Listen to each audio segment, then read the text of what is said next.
recevons aujourd'hui le professeur Gracias Fidel, dont on a tous apprécié beaucoup les productions précédentes. Professeur, c'est un honneur pour nous de vous recevoir.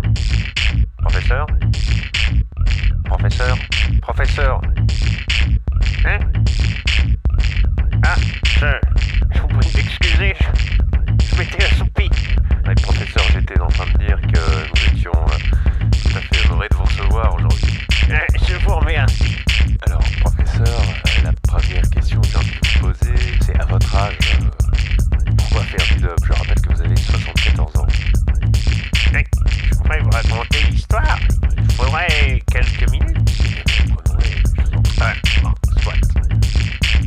Alors, il y a 2 ans, je travaillais sur l'œuvre orchestrale, un ensemble à cordes et à percussion.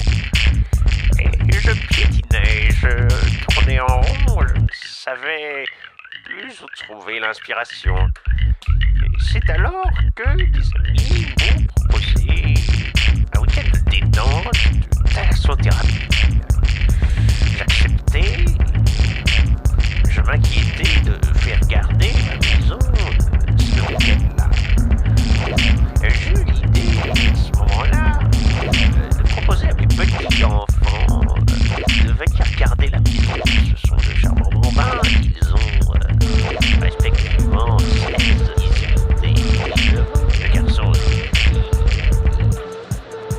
Ils vinrent donc ce week-end-là garder la maison. Je la récupérais après un week-end tout à fait délassant.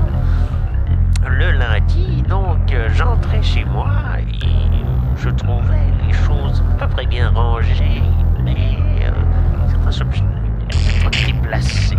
Après, je me doutais que ce week-end-là, il devait y avoir eu une espèce de loupa ou quelque chose comme ça, quelque chose de bien naturel à cet âge-là, et je m'en inquiétais outre mesure.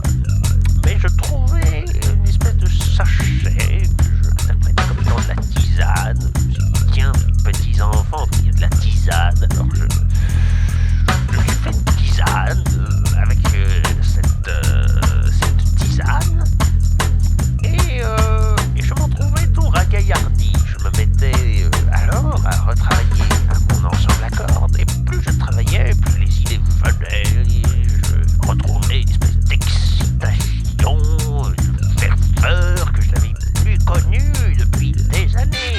Et alors, j'ai fini par me demander ce qui s'était passé. C'était quand même dans un état tout à fait inhabituel. Je m'en confiais donc à mes petits-enfants qui m'expliquèrent donc que j'avais oublié un sachet de bœuf. Alors j'appris à cette occasion ce que c'était